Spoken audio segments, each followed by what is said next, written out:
Mid cap हे असं एक सेक्टर आहे ना जे खरंच खूप जास्त बॅलन्स आहे. शॉर्ट टर्ममध्ये तुम्हाला स्विंग करायचं आहे किंवा लॉंग टर्ममध्ये भरपूर चांगली ग्रोथ काढायची आहे तर मिड कॅप हे तुमचं सेक्टर आहे. स्मॉल कॅपमध्ये रिस्क खूप असते. लॉंग टर्ममध्ये 10 पैकी 6 पडतात आणि 4 चालतात, पण मिड कॅपमध्ये लॉंग टर्ममध्ये 10 पैकी 6-7 चालतात, 2-3 पडतात.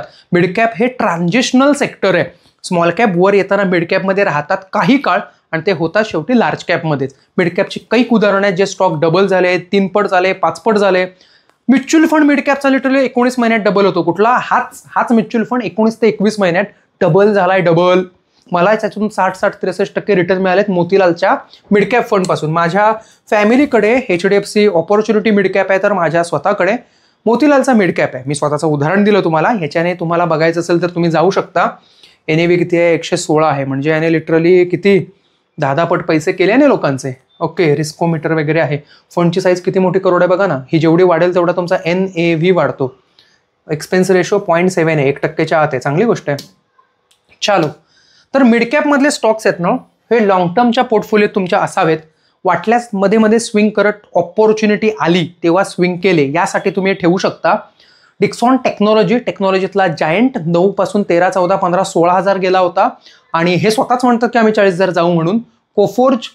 कोफोर्जमध्ये काय मोकार गुंतवणूक आहे. कल्याण ज्वेलर्स मधला बादशाह एक काळ होता जेव्हा हा रोज अप्पर सर्किट मारत वर जायचा. खूप प्रॉफिट बुक केला होता. पर्सिस्टंट भारतीय माणसाची कॉम्प्युटर आणि सॉफ्टवेअर मधली छान कंपनी, आपल्या मराठी माणसाची. ट्रेंड पण छान आहे. हा स्पेशली रिटेलमध्ये काम करतो. ट्रेंड टाटाचा ब्रँड आहे. पॉलिकॅब आहे. वायर्स पॉलिकॅब केबल्स आणि इलेक्ट्रिकल्समध्ये. RR आणि पॉलिकॅब ह्या दोघांमध्ये चांगलं द्वंद्व आहे. RR खालच्या लेवलला चांगलं काम करतो, पॉलिकॅब वरच्या लेवलला. 197 कम्युनिकेशन्स लिमिटेड फायनान्शियल टेक्नॉलॉजी फिनटेकवाली कंपनी आहे.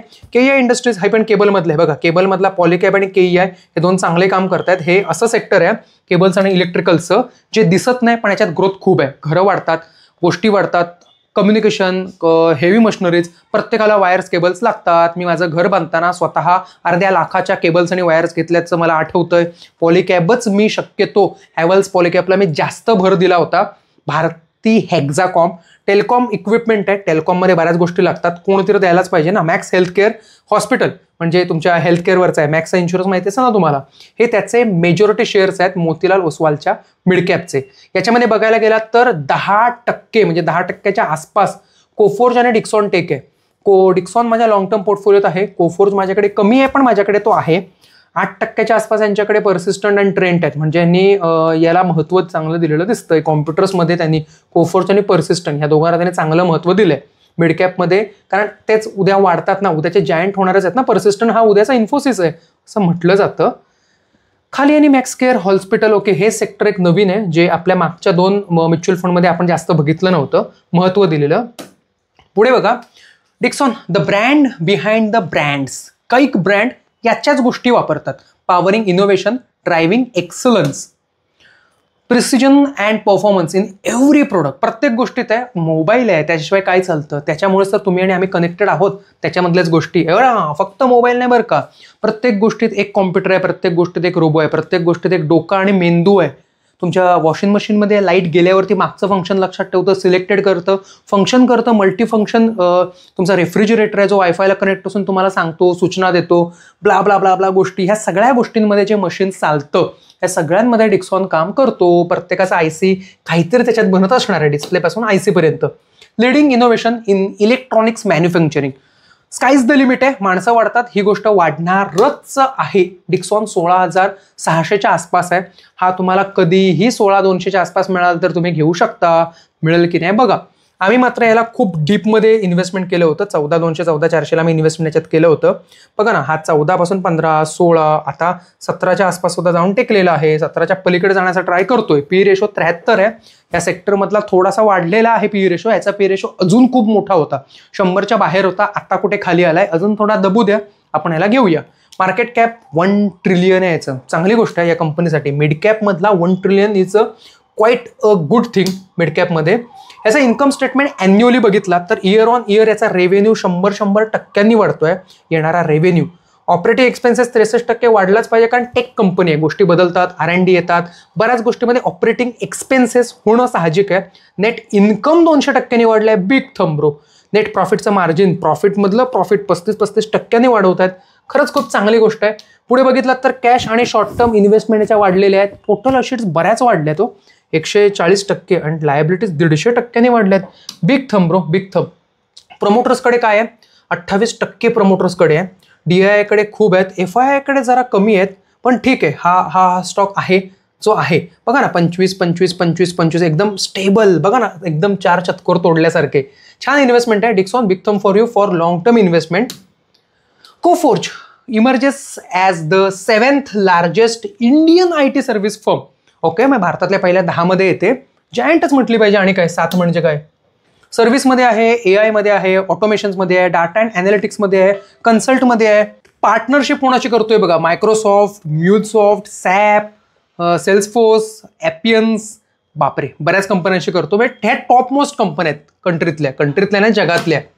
पुढे बघायला गेला तर कोफोर्ज अवर स्ट्रॅटेजिक पार्टनर. सांगितलं नाही का, खूप मोठे मोठे कंपन्यांची, गुगल क्लाउडशी पण पार्टनरशिप आहे डायरेक्ट. काय ते उडबस मोठ्या असेल ना, तर हे मोठं होणार खात्रीने. कोफोर्ज 1726 आहे, 17% लिटरली हा वर आलाय. 45 डिग्रीचा चार्ट आहे. ऍक्च्युली हा 25% वर असणार आहे.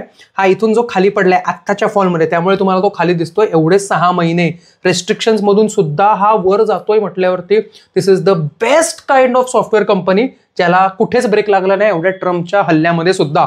पी रेशो 58 आहे, जरासा पी रेशो थोडासा जास्त आहे, पण ठीक आहे. मार्केट कॅप याचं 106 बिलियन आहे.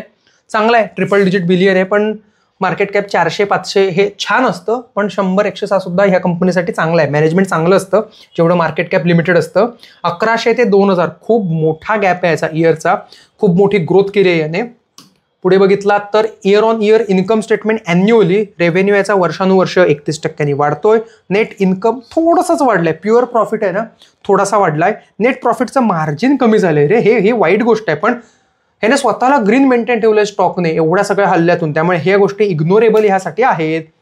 बॅलन्स शीट मात्र खूप जबरदस्त आहे. अशिट्स वाढल्यात, लायबिलिटीज वाढल्यात, पण अशिट्स जरा जास्त वाढल्यात. ठीक आहे, हल्लेच एवढे वाईट झाले होते IT सेक्टरवर. शॉर्ट टर्म इन्व्हेस्टमेंटचे 206% आली आहे. Big thumb for Coforge. Share holding पॅटर्नमध्ये बघा ना, DII ने 52% उचलून धरलाय. काय प्रेम आलं DIIच्या कंपनीवर. FII फक्त 37% आहे, पब्लिकने 10%च घेतले, प्रमोटरने काहीच घेतला नाही. सगळं तुम्हीच घ्या, तुम्हीच करा म्हटलंय. चांगली गोष्ट आहे. कल्याण ज्वेलर्सचा खरा इन्कम होतो सोनं, त्याचे मेकिंग चार्जेस आणि बाकीच्या गोष्टींवरती. कल्याण हे का पुढे आले? मागच्या काळात सोनार सांगायचे 1 तोळं, द्यायचे तुम्हाला थोडं कमी, प्युरिटीमध्ये मारणं, ह्या गोष्टी गलईवाल्यांनी केलेली स्वतःची चांदी, ह्या गोष्टींमध्ये विश्वासार्हता लोकल ज्वेलरची कमी होऊन कल्याण, रांका, PNG यांची वाढायला लागली. पण ते मेकिंग चार्जेसमध्ये भरपूर मारतात. 10, 20% मेकिंग चार्जेस आहेत आणि मोठ्या ॲडव्हर्टाईज करतात की आम्ही 30% डिस्काउंट देतो सोन्यावरती मेकिंग चार्जेसच्या, आणि परत काढायचे तेवढे पैसे काढतात. ह्या गोष्टी आहेत. त्यामुळे कल्याण ज्वेलर्स हा बराच फेमस झाला. अमिताभ बच्चनला हा स्वतः स्पॉन्सर करतो. आणि काय पाहिजे याने? मुहूर्त, ऑनलाईन शॉपिंग, ज्वेलरी, काय काय काढलंय याने तुम्हाला सांगायची सोय नाही. Okay, about us. We are one of the oldest business families in India with a family legacy over a century in a business starting from early 1908. 1908 पासून आहे. मोकार जुना आहे अर्थात, त्यामुळे नाव असतं, नावाची फायदा होतो. बघाल तेवढं कमी, सगळं पिवळं सोनच.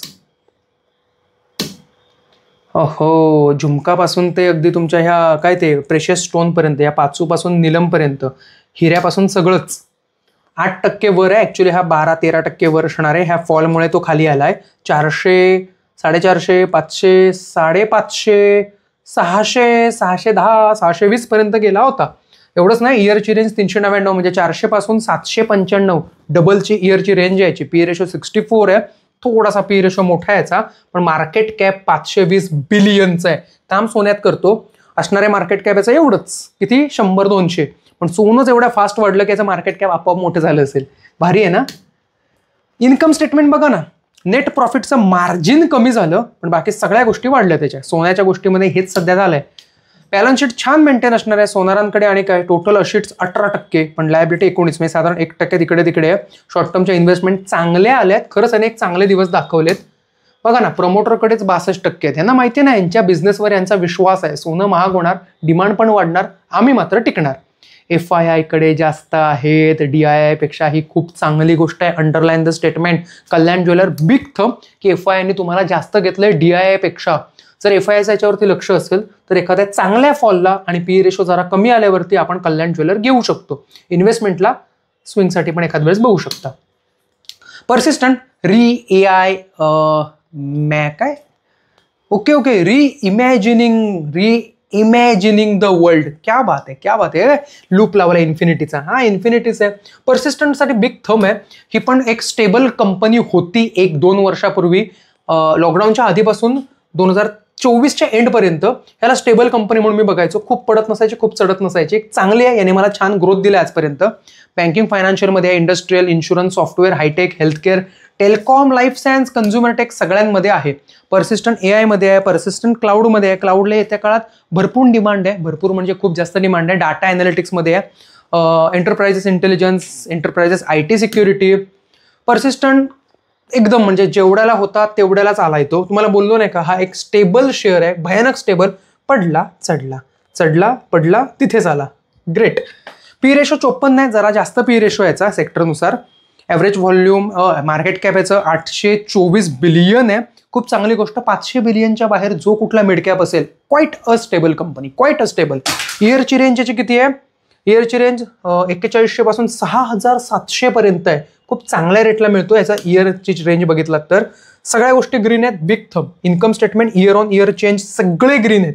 प्रॉफिट पण वाढलाय, मार्जिन पण वाढलाय, रेव्हेन्यू पण वाढलाय. ग्रेट. बॅलन्स शीटमध्ये लायबिलिटी चक्क कमी केल्या आहेत. Big thumb. पर्सिस्टंट. ग्रेट. अजून स्वस्त उमेदला घेईन. प्रमोटरकडेच 30% बोललो की नाही, मराठी माणसाची कंपनी आहे, लगाम हातात ठेवली आहे. FII DII मध्ये 3% फरक आहे. Big thumb. पर्सिस्टंट इन्व्हेस्टमेंटसाठी एका चांगल्या फॉलला आम्ही पर्सिस्टंटला घेऊ शकतो. ट्रेंट. झुडिओ सगळ्यात मोठा ब्रँड. प्रत्येकाचे कपडे इथूनच येतात. टाटाचा स्वस्त मधला असलेला ब्रँड. झुडिओमध्ये काय मिळत नाही, सगळंच मिळतं. शूज पासून, बूट पासून अगदी तुमच्या काय ते ब्युटी प्रोडक्ट्स पर्यंत सगळं. ट्रेंट. Sustainability overview. अरे सस्टेनेबल तर आहेच. बी रिसोर्सेस इफिशियंट. हे नीट वापरा, ते नीट वापरा. Know your customer. 9-10% ट्रेंड वर आहे. Big thumb. 5200 हा खरंच खूप वर होता. 6000 वरून हा 9000 जाईल असं एक्सपेक्टेशन लोक इथे बांधत होते, पण भरवशाच्या म्हशीला टोणगा खाली आला. 5000 पर्यंत आला. हा 5000च्या खाली गेला तर ह्याला उचलला म्हणून समजा आपण. PE रेशो 118 खरंच खूप जास्त PE रेशो आहे. एवढा असणं काय हे खूप चांगलं लक्षण नाहीये. PE रेशो खाली येणं गरजेचं आहे. स्टॉक सुद्धा खाली येणं गरजेचं आहे. मार्केट कॅप 2.25 ट्रिलियनचं आहे ट्रेंडचं. खूप जबरदस्त पैसा, खूप जबरदस्त ग्रोथ सुद्धा. ह्याचा अॅन्युअल इन्कम स्टेटमेंट बघा ना, याचा रेव्हेन्यू वाढलाय, सगळ्या गोष्टी. नेट प्रॉफिटचं मार्जिन कमी झालंय. कमी प्रॉफिटचं मार्जिन ठेवून कदाचित विकत असावे, पण बाकीच्या गोष्टी याच्या खूप जास्त ग्रीन आहेत. आवडलं मला. पण PE रेशो जास्त आहे. इन्व्हेस्टमेंट कशी आली नाही काय माहिती. अशीच जास्त आहेत लायबिलिटीपेक्षा, ही पण चांगली गोष्ट आहे. PE रेशो कमी व्हावा, थोडी किंमत कमी व्हावी. आपण छान एंट्री घेऊ याच्यामध्ये. ट्रेंडमध्ये शेअर होल्डिंगमध्ये प्रोमोटर्सकडे 37% आहे. Big thumb. प्रमोटर टाटाने स्वतःकडे ठेवले. टाटाचा तो पॅटर्नच आहे, बऱ्यापैकी प्रमोटर टाटा स्वतःकडे ठेवतं. पब्लिककडे जास्त DII FII पेक्षा. हा वेगळा पॅटर्न आहे, चांगली गोष्ट आहे. Tata. Great great great. Polycab हा पॉवर, वायर्स अँड केबल सेक्टरमधला एक स्टॉक, वेल नोन स्टॉक. प्रत्येकाला पॉलीकॅब, हॅव्हल्स हे दोन कधी ना कधीतरी ऐकलेले माहिती असतील. स्विच दाबताना त्या स्विच बोर्डच्या खाली वायर्समध्ये कुठेतरी किंवा ॲडमध्ये तरी पॉलीकॅबला तुम्ही बघितलं असेलच. India is power hungry country. घर बांधणार, वायरिंग तर करणार. बांधलेलं घर आहे, वायरिंग लागतं. गणपतीसाठी पण वायरिंग लागतं, सगळीकडे लागतं वायरिंग. हे सेक्टर तुम्हाला माहीत नसलेलं पण प्रचंड वेगाने वाढणारं सेक्टर आहे. पॉलीकॅबमध्ये थोडीशी इन्व्हेस्टमेंट लोअर साईडला असणं गरजेचं आहे, म्हणजे आहेच. बघा ना, भरपूर केबल्स आहेत. हे बघा, आपल्याला माहीत असलेले केबल्स, आपल्याला माहीत नसलेले केबल्स सुद्धा आहेत तिथे, बरेच केबल्स आहेत. Polycab is dedicated to make life better and extensive range of electrical wire cables and solar solutions. लक्षात ठेवा, सोलर सुद्धा बरं का. Manufactured in plant using a latest technology, electron beam बस को नीडर्स. ही टेक्नॉलॉजी म्हणजे दे हॅव लेटेस्ट टेक्नॉलॉजी. बस लेटेस्ट टेक्नॉलॉजी, वायर, पॉलीकॅब. विषय इथेच संपला पाहिजे. पण पुढे बघा, इंडियन लिमिटेड स्टँड्स प्रमोटर. हा FMCG मध्ये fast moving electrical goods, FMEG सेक्टरमध्ये येतो. सेक्टर लक्षात ठेवा. 7000चा स्टॉक आहे. तुमच्यासाठी महाग असेल, पण तो 50% 6 महिन्यात वाढलं, हे डोक्यात राहू द्या. जग बोंबलत होतं. IT सेक्टर वजा 3% घुसलं होतं. बँकिंग फायनान्स असं चळाचळा कापत होतं. पॉलीकॅप वर वर वर चढत होता. इंडियन मॅन्युफॅक्चर, इंडियात वाढणारा, यापेक्षा आणि काय पाहिजे. 5000, 5.5, 6, 6.5, 7 7,000च्या पण पलीकडे जाण्याची याची ताकद आहे. बघा ना, मार्केट कॅप याचं 1 ट्रिलियनचं आहे. इंडियन कंपनी आहे, 1 ट्रिलियन मार्केट कॅप ठेवतो. आणि काय पाहिजे, ॲव्हरेज व्हॉल्यूम चांगला, पी रेशो 48 आहे. ह्या सेक्टरचा एवढाच असतो, पण थोडा कमी पी रेशोला थोडा खाली सापडला तर we can definitely go for Polycab. ह्याचे रेंज बघा, ऑपरेटिंग एक्सपेन्सेस वाढल्यात गरजेचं आहे, कारण टेक्नॉलॉजी, लेटेस्ट टेक्नॉलॉजी यूज करतं. नेट इन्कम वाढलाय आणि नेट प्रॉफिटचं मार्जिन जरा कमी झालंय. हा जरा प्रॉब्लेमॅटिक आहे, त्यामुळे हा थोडा खाली येऊ शकतो. तिथे आपण याला चांगलं ग्रॅप करू. पुढे बघा तर कॅश अँड शॉर्ट टर्म इन्व्हेस्टमेंटमध्ये 11% वाढलाय, टोटल अशीट 14%. लायबिलिटीज फक्त 1% खाली आहेत. That's a golden opportunity for the Polycab. प्रमोटरकडे 63% शेअर्स आहेत. आपलं ते पोरग चांगली गोष्ट आहे, प्रमोटरने याच्यावर एवढा विश्वास ठेवला, आपणही ठेवू शकतो. Big thumb for Polycab. Okay. Paytm सगळ्यांना माहिती आहे पेटीएम, पण पेटीएमच्या शेअरमध्ये मध्यंतरीच्या काळामध्ये खूप वर खाली उबडखाबड आलं होतं. पेटीएम प्रत्येकाचं पहिलं अकाउंट UPIचं, प्रत्येकाचं ऑनलाईन रिचार्ज मारण्यासाठीचं पहिलं अकाउंट पेटीएमचंच असणार आहे. Mobile recharge, FASTag, DTH recharge आपण सगळंच पेटीएमवरून करायचो. खूप सोपं होतं हे, खूप सोपं केलं होतं याने. इलेक्ट्रिकल बिल घरातल्या घरून भरता येत होते, खूप भारी होतं. पण नंतर तो 197 कम्युनिकेशन्समध्ये गेला. 1200चा स्टॉक आहे, 6 महिन्यात 68% वाढला आहे. 68%. म्युच्युअल फंड हाऊसेस हे वेडे नसतात, त्यांना आपल्यापेक्षा जास्त चांगलं माहिती असतं काय वाढतंय, काय वाढणार आहे, कशात पैसे टाकावे. ते काय डेली ट्रेड करत नाहीत, ते स्विंग करतात. आणि स्विंगसाठी त्यांना ट्रस्टेबल स्टॉक लागतात. एवढ्या 7,000पैकी फक्त 15-16 स्टॉक काढायचे. विचार करा किती डोकं लावलं असेल. जर ते याच्यावर विश्वास ठेवतात, व्हाय शुड वी डोंट. त्याच्या पुढे बघा, ह्याचा प्रॉब्लेम बघा, रेव्हेन्यूच कमी आलाय. बरोबर, हा खाली येऊ शकतो, 100% येऊ शकतो. खाली घ्या, पकडा, इन्व्हेस्टमेंटला सोडून द्या. अशीट्स वाढल्यात, लायबिलिटीज त्याच्यापेक्षा जास्त वाढल्यात. शेअर होल्डिंग पॅटर्नमध्ये FII कडे मोकार आहेत, 54% FII कडे आहेत. That is big thumb. FII ज्याच्यामध्ये शेअर घेतात त्याला लॉंग साईडला घेण्यात अजिबात शरम कुठली बाळगू नका, बिंदास घ्या. परत केबल्स अँड वायर्समध्ये KEI हा स्पॉन्सर करतो टीमला सुद्धा. विकास काय, विकसित भारत का विकसित वायर, ग्रेट. अरे वायर तर लागणारच आहे.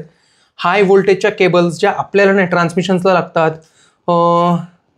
अजून कुठल्या केबल आहेत, thermocouple, extensive, low voltage cable, extra high voltage cables, house wires, marine. Okay, marine cables म्हणजे जमिनीच्या खालून पाण्यातून वाहणाऱ्या cables. Great. KEI sector power. India's power sector is one of the most diversified. Okay, one of the most म्हणजे काय ते world source of power generation. Okay, ह्याचं कोणाबरोबर कोलॅबरेशन आहे बघा, सिमेन्स बरोबर आहे, NTPC बरोबर आहे, महावितरण बरोबर आहे. पॉवर KEI 3800चा शेअर आहे, 23% वाढलाय.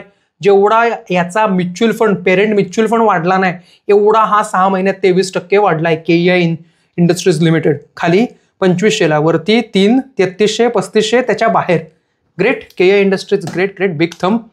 रेव्हेन्यू वाढलाय 20% ऑपरेटिंग एक्सपेन्सेस 16% वाढलाय, नेट इन्कम 20% वाढलाय, अर्निंग पर शेअर 17% वाढलेत. ग्रेट, बिग थंब, चांगली गोष्ट आहे.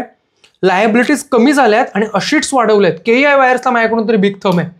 प्रमोटरकडे 35% आहे, FIIने 26% घेतलंय. माझ्याकडून KEI साठी बिग थंब. इन्व्हेस्टमेंटला मी सुद्धा स्वतः KEI एका लोअर लेवलला अजून थोडंसं ऍड करेन. मला सुद्धा याच्यावरती आता जास्त काय ते ट्रस्ट यायला लागलाय. काय हा एअरटेल नाही, भारतीय हेक्झाकॉम आहे. हा हेक्झाकॉम 6 महिन्यात 34% वाढलाय, 1700ने वाढलाय. तर याचे रिझल्ट काय आहेत ते बघू. पी रेशो जरासा जास्त आहे, 63, जरासा. Market cap triple digit billion म्हणजे पाऊंड ट्रिलियनकडे चाललाय. रेव्हेन्यू 20% वाढलाय, येणारा रेव्हेन्यू वाढलाय. ऑपरेटिंग एक्सपेन्सेस 18% आहेत, असणं साहजिक आहे. नेट इन्कम 200% वाढलाय, बिग थंब. नेट प्रॉफिटचं मार्जिन सुद्धा वाढलेलं आहे, big thumb for Hexacom. Cash investment कमी झाल्यात, लायबिलिटीज कमी झाल्या 0च्या खाली, हे सुद्धा बिग थंब आहे. प्रमोटरकडे मोकार 17% आहेत. अरे वा वा वा, प्रमोटर ज्याच्यावर विश्वास ठेवतात त्याच्यावर आपण ठेवू शकतो, किंवा FII ज्याच्यावर जास्त विश्वास ठेवतात त्याच्यावर आपण ठेवू शकतो. अर्थातच आपण स्टॉक फिल्टर करत नाही आहोत, फिल्टर केलेल्या स्टॉक मधलं विदिन द स्टॉक कम्पॅरिझन करतोय. लक्षात ठेवा, म्युच्युअल फंड हाऊसेस टॉपच्या लोकांनी घेतलेले शेअर्स आहेत त्याच्यातले सुद्धा आपण टॉप काढतोय, फिल्टर्डला अजून फिल्टर करतोय. लक्षात ठेवा. चलो, मॅक्स हेल्थकेअर. ओके, हेल्थकेअर ही अशी गोष्ट आहे ना जी प्रत्येकाकडे असणं गरजेचं आहे. गरिबी आरोग्याचे प्रॉब्लेम देतं आणि आरोग्याचे प्रॉब्लेम गरिबीला निमंत्रण देतं, हे लक्षात राहू द्या. एखाद्याचं हातावरती पोट चाललंय आणि जर का त्याला काय प्रॉब्लेम आले हेल्थचे इश्यू, लक्षात ठेवा ती फॅमिली कित्येक वर्ष मागे जाऊन पडते. एवढा खर्च होतो, कर्ज होतं, खूप बिकेला लागतो माणूस. स्पेशली कॅन्सर जर का झाला तर माणूस जे शक्य आहे ते प्रत्येक उपचार करतं. आता खूप गव्हर्नमेंटने नवीन गोष्टी केल्या आहेत, गव्हर्नमेंटचेच आउटलेट बरेचसे आहेत कॅन्सरसाठी, पण कॅन्सर हे बरेच पैसे मागतं, लक्षात ठेवा, उपचाराला. आणि उपचारापेक्षा पण अजून बाकीच्या गोष्टी आहेत त्याला सुद्धा. ओके, कार्डियॅक, हार्ट, बायपास, फलाना डिमकाना, यासाठी हेल्थ इन्शुरन्स शुड कंपल्सरी आहे. मॅक्स हेल्थ केअरवरती म्युच्युअल फंड हाऊसेस विश्वास ठेवतायत. का माहितीये, तोच स्वतः 17% वाढलाय. तुम्हाला पॅटर्न कळतोय का? Did you know about pattern? जे म्युच्युअल फंड हाऊसेसकडे स्टॉक्स आहेत ना, हेच मुळात 20%, 15%, 22% वाढतायत 6 महिन्यात. आणि म्युच्युअल फंड हाऊसेस वर्षभरात तुम्हाला ते पैसे देत आहेत 17%, 22%, 25%. म्हणजे उरलेले 6 महिने नुसते खातायत, तुम्हाला देत आहेत तेवढाच प्रॉफिट त्यांना सुद्धा मिळतो. हे डोक्यात राहू द्या जरा. त्यामुळे हे स्टॉक खरंच खूप ऑसम ब्लॉसम आहेत. बघा याचा पॅटर्न बघा ना, जिथे लोक बोंबलत होते 6 महिन्यात, हा चढत होता 1000, 1100, 1200, 1300 पर्यंत गेला होता. बघा ना, इयरची रेंज आहे ती 850 पासून 1300 पर्यंतची रेंज आहे याची. पी रेशो 97 आहे, जरा जास्तच पी रेशो चढीक आहे. नेट प्रॉफिटचं मार्जिन 21% कमी येणं प्रश्नात येत आहे. पण रेव्हेन्यू वाढत असताना प्रॉफिट मार्जिन कमी होऊ शकतो, कारण गव्हर्नमेंटचे आहे ना इन्शुरन्स सेक्टरवरचे रूल्स रेग्युलेशन प्रॉफिटचं मार्जिन कमी आणू शकतात. पुढे बघाल तर इन्व्हेस्टमेंट कमी झाली आहे, पण अशीचपेक्षा लायबिलिटी वाढल्या आहेत. त्यामुळे येत्या काळात ह्याला थोडंसं खाली येताना आपण बघू शकतो, खालच्या लेवलला आपण त्याला घेऊ शकतो. FII कडे मोकार आहेत, double hand big thumb. FII ज्याच्यावरती प्रमोटरपेक्षा जास्त विश्वास ठेवतात ती गोष्ट जास्त विश्वासार्ह असते, लक्षात ठेवा. ओके, चलो. सो आपण हा म्युच्युअल फंड बघितला. आपण याच्यानंतर कॉन्ट्रा म्युच्युअल फंड बघणार आहोत. हा आपण जो म्युच्युअल फंड बघितला याचे रिटर्न्स खरंच खूप छान होते. याच्यातले स्टॉक पण छान होते. प्रत्येक स्टॉक 16, 15, 20% वाढले होते, 25%, काय तर 50% स्टॉक वाढले होते. स्टॉक बघा कधी, केव्हा, कसं घ्यायचं मी काय सांगितलं होतं त्या दृष्टीने विचार करा. माझ्या गोष्टी सल्ला म्हणून घ्या आणि काम तुमच्या डोक्याने थोडंसं करा. खरंच खूप भारी आहे. मी तर म्हणतो म्युच्युअल फंड घेणं टाळा. त्या म्युच्युअल फंडवरती 20 रुपये टाकलात तर 80 रुपये टाका. ह्या स्टॉकचा पोर्टफोलिओ तुमचा करून. माझं समजा एंजलमध्ये एक पोर्टफोलिओ आहे, माझा एक IIFL मध्ये पोर्टफोलिओ आहे, एक लेमनमध्ये काढा ना तुमच्या स्वतःचा एक म्युच्युअल फंड काढा तुमचा पोर्टफोलिओ. म्हणजे जसा की तुम्ही एमोचा मिड कॅप घेतलात, एमोचा तसा तुमचाच केशव शिंदे मिड कॅप तुम्ही स्वतःचा काढा. बघा, त्याला स्विंग करा, काय होतंय ते बघा, स्वतः ट्राय करा. काय होईल, फार तर काही होत नाही.